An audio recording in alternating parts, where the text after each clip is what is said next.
as we talk about the residential school and Orannge Shirt Day coming up, it's something that really hits home for me. You see, my mother was part of the residential school when she was young. She was taken from her community, and so a little bit about my family. My family, we come from a reserve in Saskatchewan, one Arrow First Nation. So I'm actually half Cree and the other half is Nigerian. But my mom was taken at a young age and placed in the nearest town, which was Duck Lake, Saskatchewan, where the residential school was. And while my mom was there, you see, my mom was left-handed, and every time my mom would go to use her left hand, she would get hit with the strap.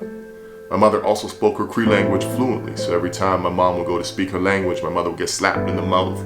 You know, she was forced to speak English. My mother also had a medical condition. And what this condition was my mother was not able to control her bladder. So there are many nights that my mom would end up wetting the bed, and what the nuns would do is they'd place my mom in the middle of the room, and they placed the sheet over her head that she had peed on to be made an example of in front of all the other little girls. So you can imagine the amount of hurt and anger that my mom was dealing with at such a young age. And I'll never forget, as I was sitting there with my mom and she had to go before adjudicator years ago, my mom talked about an experience about having her innocence taken at such a young age.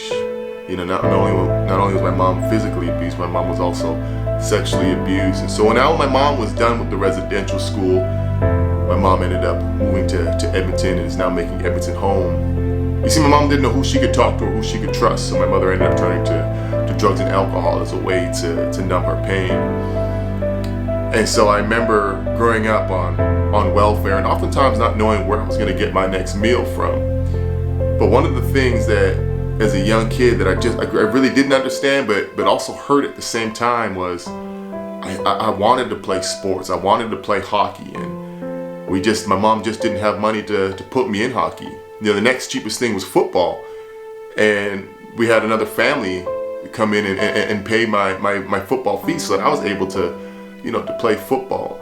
And so now as we come to Orannge Shirt Day and the shirt that I've made, and I've collaborated with a great artist, a young man by the name of Trent.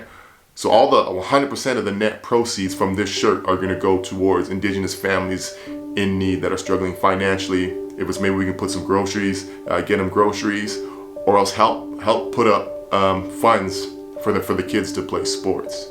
You see, I'm in a position now where I've been able to live up my childhood dream, which was play professional football. I played 9 years and was fortunate to win a Grey Cup championship.